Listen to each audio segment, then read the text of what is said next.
Acción. Bueno, buenos días, como dice Tony. mi nombre es Cristina y trabajo en el Instituto Puertas del Palmar, donde soy maestra.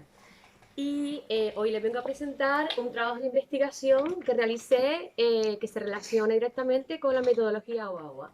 Pero antes de meterme directamente a explicar esta investigación, les voy a explicar un poco las motivaciones por qué realizo este trabajo. Obviamente está enmarcado en el trabajo de un máster, pero yo les tengo que decir que yo inicié este trabajo con la temática de dislexia, que fue la temática de la que hice las prácticas. Pero una serie de circunstancias me hacen cambiar de opinión y es lo que les voy a explicar muy brevemente. Entonces me van a permitir que sea un poco egocéntrica durante los primeros minutos, hable un poquito de mí y ya después me meto de lleno con la investigación. Bueno, como les decía, soy maestra, mi especialidad es educación musical y como todos los especialistas, cuando después llegamos al mundo laboral nos encontramos que, bueno, somos tutores y tenemos que dar todas las áreas sin la formación realmente suficiente. Pero yo entro en mi aula, joven y feliz, veo mi libro de texto y esto está estupendo porque yo esto lo sigo, yo esto lo di en primaria, esto me lo sé. Pero ¿qué pasa? Más pronto que tarde. Que enseguida me di cuenta, primero, que los niños no entienden nada y segundo, que yo tampoco entiendo nada. Entonces, los resultados son malos. Reconozco que yo en ese momento, y hasta que conocí a OAOA, también contaba con los dedos, y estoy seguro que más de uno aquí en esta sala todavía hoy sigue contando con los dedos. Y decido que algo tengo que hacer, no, esta situación no puede continuar. Entonces empiezo a leer artículos, empiezo a leer libros, ver vídeos, buscar en internet e ir a cursos. Afortunadamente me tropiezo con gente estupenda como Ramón Galán, Pepe Vidal, después Marcos y Tony, que un poco me ayudan a abrir un poco la mente y descubrir que otras metodologías son posibles para resolver este problema que yo me estaba encontrando en el aula. Bueno, pues poco a poco empiezo a hacer mis pinitos en la clase, tampoco me lancé a la piscina de lleno, sino fui introduciendo pocas cosas hasta que ya siento la suficiente confianza y digo, venga, fuera libros, vamos a seguir el currículum y a fabricar nuestro material o a utilizar el que afortunadamente se comparte en OAOA y lanzarnos, ¿no? Pero cuando esto ocurre, todo tiene sus consecuencias. Primero, las consecuencias positivas y bonitas, que es que se incrementa de inmediato la motivación del alumnado y que se incrementa el rendimiento del alumnado, lo cual no quiere decir lo que comentaba antes Marco, que de repente es una panacea y hay un 100% de aprobado y que todo sea estupendo. Por supuesto que no. Pero sí que consigo llegar a aquel alumnado que antes no conseguía llegar. Entonces, hay una mejora evidente. Pero después tenemos también las respuestas de otras partes de la comunidad educativa. Por un lado, tenemos las familias. A mí afortunadamente no me pasó lo de que la familia diera la vuelta al centro para quejarse. De hecho, cuando se le presenta el proyecto a las familias lo acogen, lo entienden, lo comprenden y lo apoyan, pero sí expresan su preocupación, que yo también comparto, porque consideran que esto no va a tener continuidad en la secundaria. Y la comparto porque uno de los problemas más grandes que yo me he encontrado, y aprovecho que está aquí también el compañero, es un poco la coordinación con secundaria, porque no todos los profesores de secundaria están de acuerdo con este tipo de metodologías y es más, siguen apoyando el método tradicional. Y aquí es donde voy a llegar a por qué cambié de la dislexia a hacer este trabajo de investigación. En una de las reuniones que tenemos, pues una compañera me comenta que, claro, el método tradicional es válido. ¿Por qué lo quiero quitar yo cuando los algoritmos tradicionales funcionan? ¿Por qué? Y esta es la argumentación que me dan. Porque si ella estudió de esa manera, igual que lo hice yo, y hemos llegado a donde estamos y tenemos unas carreras universitarias y somos funcionarias, quiere decir que el método funciona. Entonces, claro, cuando hacemos ese tipo de afirmaciones basándonos sin ninguna evidencia, nos estamos dejando atrás a datos tan importantes como que el fracaso escolar en Canarias. Y nos estamos olvidando también de, bueno, que nosotros efectivamente somos casos de éxito, aunque les digo, como les digo al principio, reconozco que hasta el otro día contaba con los dedos, aunque tuviera la primaria las matemáticas aprobadas, y nos olvidamos de todos los compañeros. Yo en ese momento hice la reflexión de, bueno, ¿cuántos éramos en mi aula de primaria? ¿Cuántos realmente llegamos a la universidad y tenemos trabajo? y cuántos se quedaron por el camino. Bueno, pues con todo esto, pues decido, bueno, cambio el tema de dislexia y realmente voy a comprobar si el método tradicional es tan válido como dicen o si realmente hay otra alternativa. El máster que yo estoy realizando es de dificultades de aprendizaje. Entonces, bueno, está tutorizado por la profesora Esperanza Mejía de la Universitat Oberta de Cataluña y lleva como título la detección de dificultades de aprendizaje en el aprendizaje de los algoritmos matemáticos en educación. Bueno, un poco un trabalenguas, pero yo creo que sí ya lo vamos a entender. El objetivo que yo me planteo con esta investigación es conocer si el despliegue curricular efectuado por los docentes, es decir, el conjunto de decisiones metodológicas que nosotros adoptamos en el aula, influyen en la posible aparición de dificultades de aprendizaje de índole interpsicológico. No me estoy refiriendo en ningún momento aquí a dificultades de índole intrapsicológica, si llámese TDAH, lo que sea, no me estoy refiriendo a esas, sino a aquellas que surgen por motivos externos al alumno.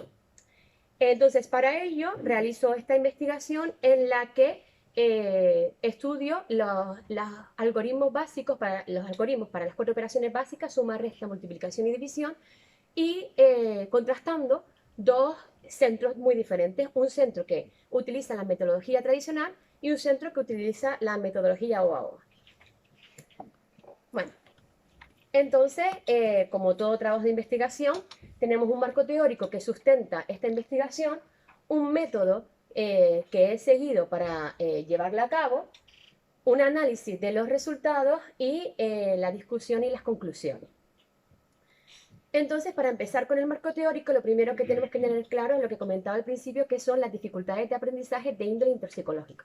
Entonces, las podemos definir como una situación educativa problemática originada por la excesiva distancia existente entre la demanda de una tarea de aprendizaje y la competencia de un alumno o grupo de alumnos para resolverla adecuadamente, lo cual ocasiona un desajuste entre procesos de enseñanza y aprendizaje.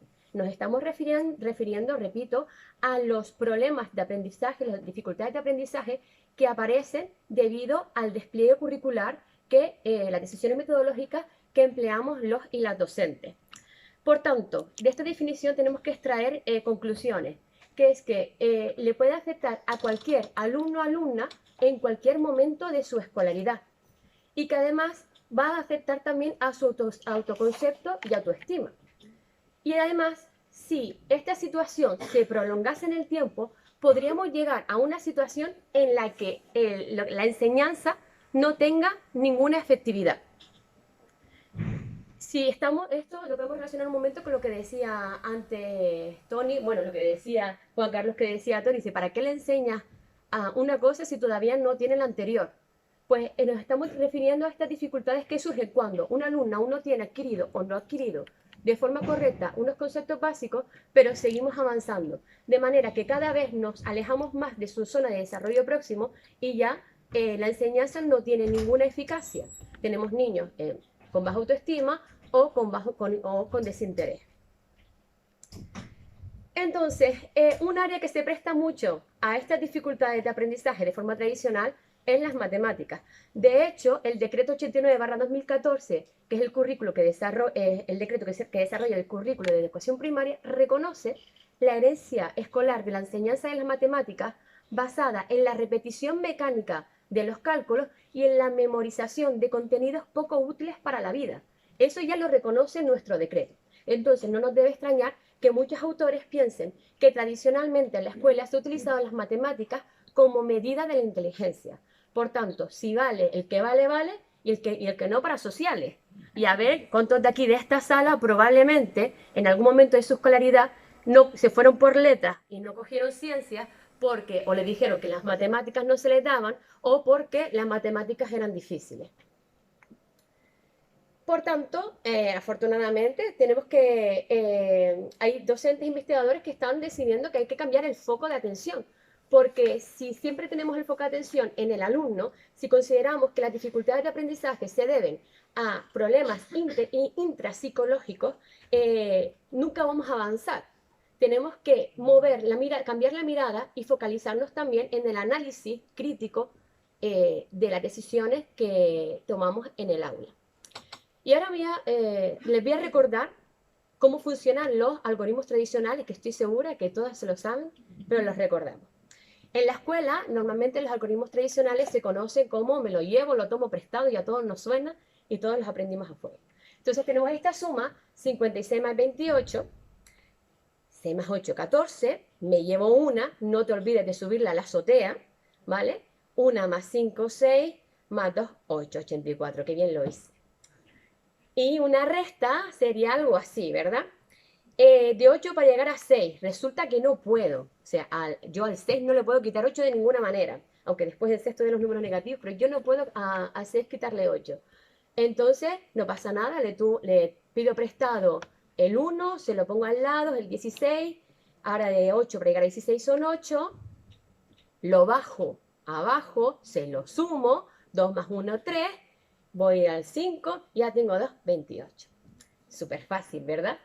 Entonces, si es tan fácil, ¿por qué los niños en las aulas continuamente se olvidan de la llevada, la ponen donde no es, o le dan resultados que son realmente totalmente disparates, pero ellos se quedan tan contentos y tan maravillosos porque, profe, si me la llevé, mírala aquí, aunque el resultado sea un disparate? Bueno, pues esto que está sucediendo, que observamos en el aula, realmente ya muchos otros investigadores desde hace décadas y décadas han dado con el kit de la cuestión y nos señalan que es que, por ejemplo, Constance Camille o... ay, no pasa nada. Y...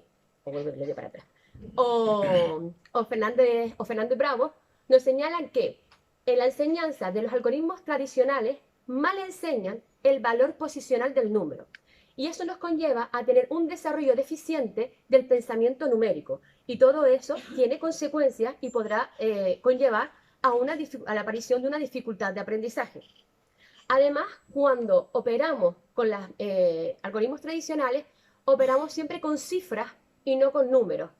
Y además, por si no fuera poco, operamos en el sentido contrario del pensamiento natural infantil. Un niño de manera natural siempre va a operar de derecha a izquierda. Sin embargo, con el algoritmo tradicional los obligamos a operar de izquierda a derecha.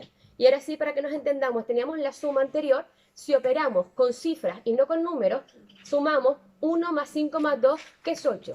Sin embargo, si operáramos con números, lo que sumaríamos es 10 más 50 más 20, que es 80. Si recuerdan el vídeo antes, la foto tan bonita de la niña que ponía antes Juan Carlos, que ponía ese 3 y el 1, creo que era 31, pero no era 31 porque era un 3 y un 1, realmente lo que estamos viendo es esto, que la niña no tiene el valor de posición, no tiene el valor numérico adquirido, porque lo que está operando es con números, perdón, con cifras y no con números. Por tanto, a través del algoritmo tradicional, no se enseña el valor posicional del número y esto evita que los niños desarrollen la conciencia numérica. Pero bueno, si el método tradicional no funciona, algo tendremos que hacer, algo habrá por ahí que funcione. Y de hecho, las hay. Hay metodologías como se ha nombrado ABN, se ha nombrado Singapur. Y estas metodologías tienen, según Adamus y Bracho, tienen que tener al menos estas características fundamentales para poder ser una metodología alternativa a los algoritmos tradicionales.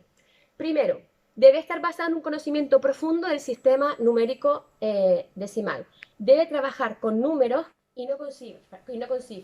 Debe utilizar constantemente las propiedades de las operaciones, realizar los cálculos de forma variada, adaptándose así a la diversidad del alumnado, y partir de situaciones problemáticas a través de los cuales los cálculos tomen sentido. No tiene ningún sentido mandar una pizarra llena de divisiones, multiplicaciones para casa, que yo lo hice, porque por muchas multiplicaciones, por muchas retahílas de multiplicaciones y divisiones que mandes a los niños en la pizarra, estas operaciones, primero, no están conectadas con ninguna situación problemática ni con la vida real, carecen totalmente de sentido. Y además estamos repitiendo patrones, esa repetición mecánica que no lleva en ningún momento al desarrollo numérico. Por tanto, llegamos a OAOA, ¿vale? Una de las metodologías que sí cumple con los requisitos que acabamos de mencionar es precisamente otros algoritmos para las operaciones aritméticas. Ahora, bueno, ya aquí muchos conocemos esta metodología, me salté una, Y esto es simplemente una tabla de resumen de algunos de los algoritmos que utiliza esta metodología, algoritmos o estrategias. Y vamos a ver algunos sin ser exhaustivos, ya han salido bastante durante la mañana, pero bueno, sin ser exhaustivos, vamos a ver cómo se opera. Por ejemplo, en el rocódromo, que vimos varios ejemplos esta mañana, pues lo que hacemos es componer el número. Decimos de 28 para llegar a 56, 28 le sumo 2, después le sumo 20 y después le sumo 6, que saco el 28 y lo que me queda es el 28, que es el resultado. Y si de algo estoy enamorada personalmente de OAuA, es precisamente el algoritmo de la araña, que a mí me ha abierto unas fronteras tremendas, sobre todo en los niveles, yo que siempre estoy en quinto y sexto. Bueno, la cantidad de problemas que me ha solucionado este algoritmo. Bueno, el algoritmo de división de la araña, tenemos la cabecita de la araña, 428 dividido entre 4, y las 4 patitas porque el divisor es 4. Realizamos el reparto y está estupendo, ¿no? Y ya tengo el resultado. Pero es que además, con este algoritmo, al ser transparente y al ser flexible, también puedo hacer continuar y seguir sacándoles más partido, sacarle más información, y yo puedo inferir que esto, que cada una de las patitas es un cuarto de 428. Por tanto, un cuarto de 428, ponle esa operación a un niño en la pizarra, calcula un cuarto de 428, a ver quién te lo hace. Pero sin embargo, con el algoritmo de la división está claro, es transparente, pero es que también puedo sacar el porcentaje, que es el 25%, y también el decimal, que es 0,25. Por tanto, ya sentado el marco teórico de la investigación, me planteo los siguientes objetivos de la investigación. Primero, determinar el origen de las dificultades de aprendizaje de índole interpsicológico vinculado a la enseñanza de algoritmos en el área de matemáticas. Y por otro lado, identificar si el método OAOA previene la aparición de dificultades de aprendizaje de índole interpsicológico. Por tanto, la hipótesis de trabajo de esta investigación es esta. La enseñanza de los algoritmos a través del método OAOA previene o al menos reduce la aparición de dificultades de aprendizaje en el área de matemáticas. Y esta es la hipótesis que yo, a través de la investigación que ahora les voy a mostrar, intento corroborar. Bueno, el método de trabajo, primero, pues necesito un contexto y unos participantes. Entonces tengo dos grupos. Tengo el grupo control, es un grupo que se encuentra en un centro situado en Gran Canaria, que tiene 13 niños, uno NEAI. Los alumnos NEAI se excluyen de esta investigación, ¿vale? Y es un centro que tiene metodología tradicional. El otro centro es el centro del grupo experimental, que es un centro que se encuentra en Tenerife y que, donde participan 18 niños, también un alumno NEAE, que también se excluye de la investigación. Es importante recalcar que esta investigación tiene lugar en el cuarto nivel de primaria, porque según los estudios de Camille, es en este nivel cuando las diferencias entre metodologías tradicionales y metodologías constructivistas va a ser más evidente. Además, el grupo experimental tenía que tener una serie de características especiales, y es que el alumnado tendría que haber estado con la metodología OAOA desde primero de primaria, ¿vale? No haber empezado un curso anterior o 2 cursos anteriores. Bueno, en cuanto a los procedimientos e instrumentos, en cuanto a procedimientos, pues lo primero es observé el despliegue curricular efectuado en el aula. Me pasé una mañana en cada uno de los centros dentro de las aulas a ver cómo se gestionaba el aula. Me entrevisté con ambos docentes y realicé una prueba competencia al alumnado que constaba de 6 ítems. Los instrumentos de recogida de la información fue un diario de campo donde yo anotaba las observaciones realizadas, una entrevista semiestructurada al profesorado y la prueba competencial, que les repito, que constaba de 6 ítems y que simplemente constaba de las 4 operaciones básicas. En el análisis de datos se ha tenido en cuenta tanto datos de naturaleza cuantitativa, que se recogen a través de la prueba competencial, como de naturaleza cualitativa, que se recogen tanto en la prueba competencial como en la entrevista y en las observaciones del aula. Y ahora pasamos al análisis de los resultados, que es casi lo más interesante. Para que los resultados sean más comprensibles, los he dividido en 3 ejes temáticos. Por un lado, algoritmos OAOA versus algoritmos tradicionales, donde lo que hago es un análisis de los resultados de la prueba competencial. Después de un segundo bloque donde analizamos las causas de las dificultades de aprendizaje, posibles causas de las dificultades de aprendizaje, y una última en la que tratamos la inclusión. Bueno, esta es la comparativa de los resultados obtenidos de la prueba competencial. Grupo experimental y grupo de control. Como ven, el grupo experimental, les recuerdo que es el grupo OAOA. Pues el grupo OAOA tiene el 35% de alumnos con ítems correctos frente al 25% del grupo control. Pero si nos fijamos un poco y vamos más allá, vemos que el 25% del grupo control, está por debajo de los 4 ítems correctos. Por tanto, esto quiere decir que solo el 25% del grupo control está por debajo de lo que sería el aprobado. 3/4 solamente, mientras que en el grupo experimental sucede justamente lo contrario. Tenemos el 75% de aprobado. Pero es que además, cuando analizamos los algoritmos que emplean el alumnado, vemos que el alumnado del grupo experimental utiliza algoritmos más variados. En la prueba de competencia en ningún momento se le dice al alumno qué algoritmos debe utilizar. Son libres de utilizar el que quieran. Y nos encontramos que en el grupo experimental, en el grupo control, todos hacen el algoritmo tradicional porque no conocen otro, a pesar de que el decreto 89 pone que le tenemos que enseñar más de un algoritmo, solamente conocen uno. Mientras que en el grupo experimental hay una variedad de algoritmos. Por ejemplo, este es el de pico de pájaro de la multiplicación o el de poco a poco de la resta.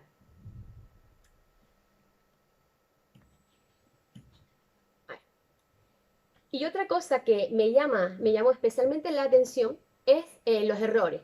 Porque como decíamos anteriormente, no quiere decir que cuando tú utilices OAOA de repente tengas un 100% de aprobado, pero sí que el porcentaje de aprobados te va a subir. Pero es que además los errores que cometen, por lo menos, son errores que tienen más sentido. Arriba es una división resuelta por un alumno del grupo experimental. La división es incorrecta, pero por lo menos tiene mucho más sentido que esta de aquí abajo, que no tiene ningún sentido. Pero es que además, como maestra, a mí, yo cuando evalúo a un alumno, no evalúo para aprobarlo o suspenderlo, sino para interesarme qué es lo que está sucediendo en su cabeza y cómo poder ayudarlo. Por tanto, yo arriba todavía puedo inferir cuál fue el pensamiento del niño y puedo intentar ayudarlo a mejorarlo, pero es que abajo que no sé lo que hizo. Un disparate. Por tanto, bueno, y ahora vamos a ver los resultados, particularmente de los algoritmos de la suma, que son súper llamativos. En el algoritmo de la suma vemos que el 65% del grupo experimental tiene, la prueba de la suma constaba de 3 ítems, ¿vale? Pues el 65% del grupo experimental tiene los 3 ítems correctos frente al únicamente 17% del grupo control. Estamos hablando de 65% grupo experimental, 3 respuestas correctas frente a un 17% del grupo control. La diferencia es notable. Y después, con respecto al algoritmo de la división, pues un poco más de lo mismo, ¿vale? Sabemos todos que la división suele costar bastante y tenemos en el grupo experimental que responde correctamente un 59% de los estudiantes frente al 25%, uno de cada 4, porque son 2 estudiantes, uno de cada 4 en este grupo consiguen hacer la división de forma correcta, solamente uno de cada 4.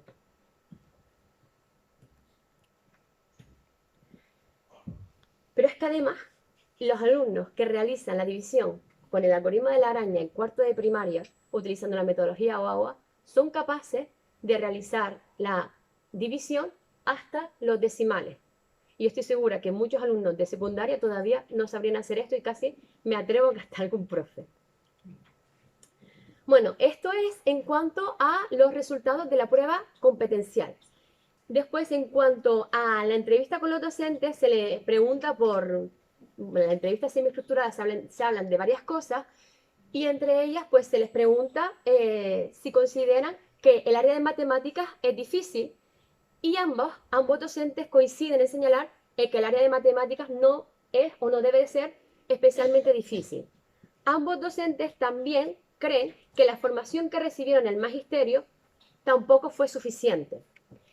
Pero cuando les pregunto directamente por las causas por las que su alumnado obtiene mejores o peores resultados, o cuáles son las causas de esas dificultades de aprendizaje, el docente del grupo experimental considera que es necesario considera que las dificultades de aprendizaje se deben precisamente al despliegue curricular efectuado por los docentes en el aula, y considera que es necesario cambiar el foco de atención del alumnado y centrarlo en la actividad del profesor. Sin embargo, el grupo control, recuerden ahora los resultados que les decía anteriormente, opinaba que los niños no mostraban interés, que los niños no, el origen de las dificultades de los niños se deben a que los niños no muestran interés o que las familias no colaboran.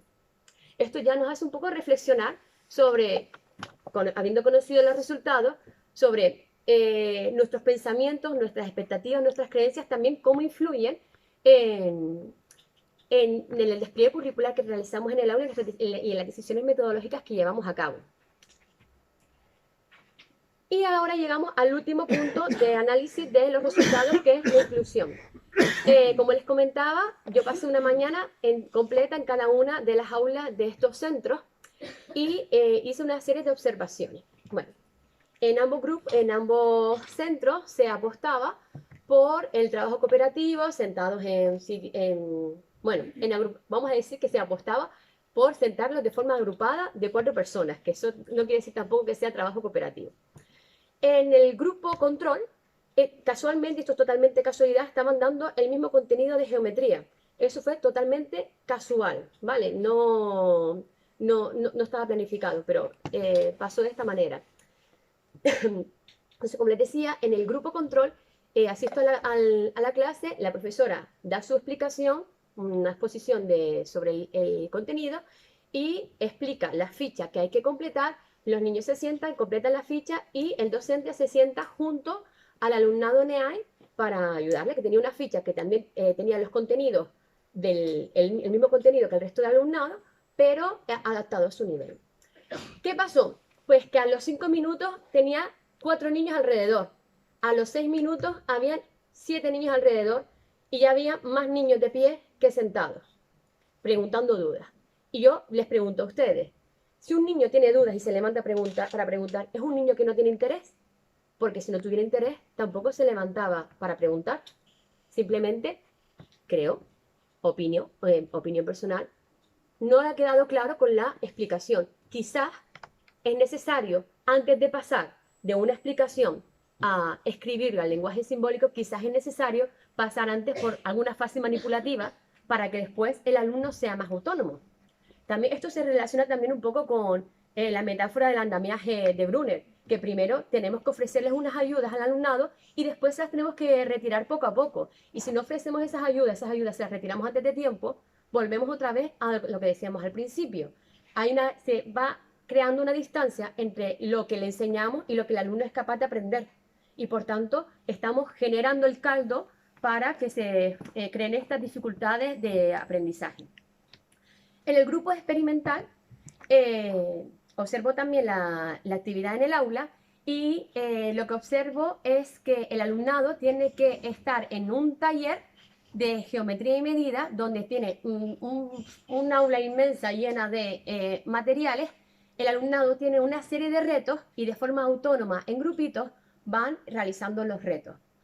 ¿Qué pasa en este caso? Que el alumnado tiene la posibilidad de experimentar, de equivocarse, pero también de darse cuenta que se ha equivocado y corregirlo. Por tanto, siempre más autónomo. Y aquí el papel del profesor sí realmente es de guía, porque el profesor no está explicando en cada uno de los retos, mira que en este reto tienes que hacer esto. No, simplemente va pasando por los grupos comprobando que el desarrollo de la tarea está siendo correcta.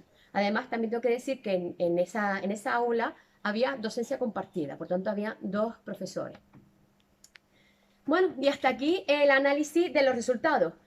Y llegamos a la conclusión y la discusión sobre los mismos.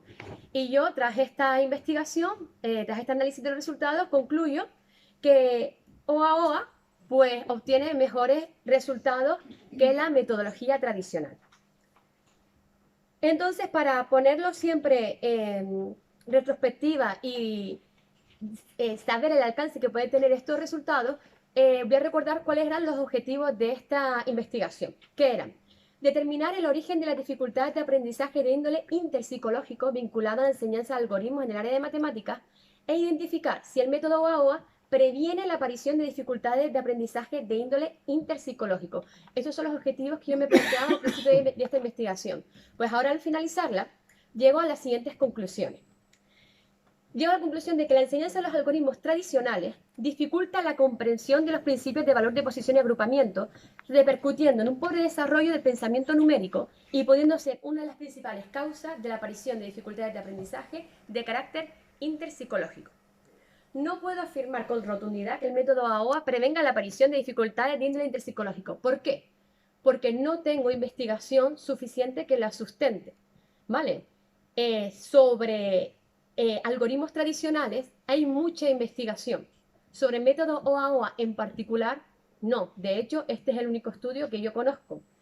Por tanto, es necesario realizar más investigación sobre este método para comprobar y ratificar con toda rotundidad esto que ya aparece como unos primeros síntomas, unos primeros indicios de cumplimiento. Entonces, en cualquier caso, lo que tenemos que tener claro, independientemente si nos gusta más OAOA o si preferimos otro método, es que ese método tiene que ser de carácter constructivista y debe estar basado en algoritmos abiertos, flexibles y transparentes para promover un mejor desarrollo del pensamiento numérico frente a los algoritmos tradicionales. Por tanto, yo hoy no estoy aquí esta mañana para venderles la moto ni para decirles que OAOA es la solución a todos sus problemas, pero sí estoy para abrirles una puerta, porque si están aquí esta mañana, un sábado por la mañana, es porque tienen alguna preocupación, algo les está pasando en las aulas que saben que hay que cambiar. Entonces, si tienen esa preocupación, si tienen esa necesidad de conocer, de saber que hay otras maneras de enseñar las matemáticas, OAOA les ofrece esa oportunidad. Y bueno, y dado los resultados de las pruebas PISA, y que en las pruebas PISA encima estamos a la cola de Canarias, a la cola de España, y dado los resultados que tenemos en las aulas, yo lo que sí tengo claro es que si buscamos resultados diferentes, no podemos hacer siempre lo mismo. Y si no me quieren hacer caso a mí, le hacen caso a Albert Einstein. Muchas gracias por escucharme. Muy bien. ¡Bravo! ¡Bravo!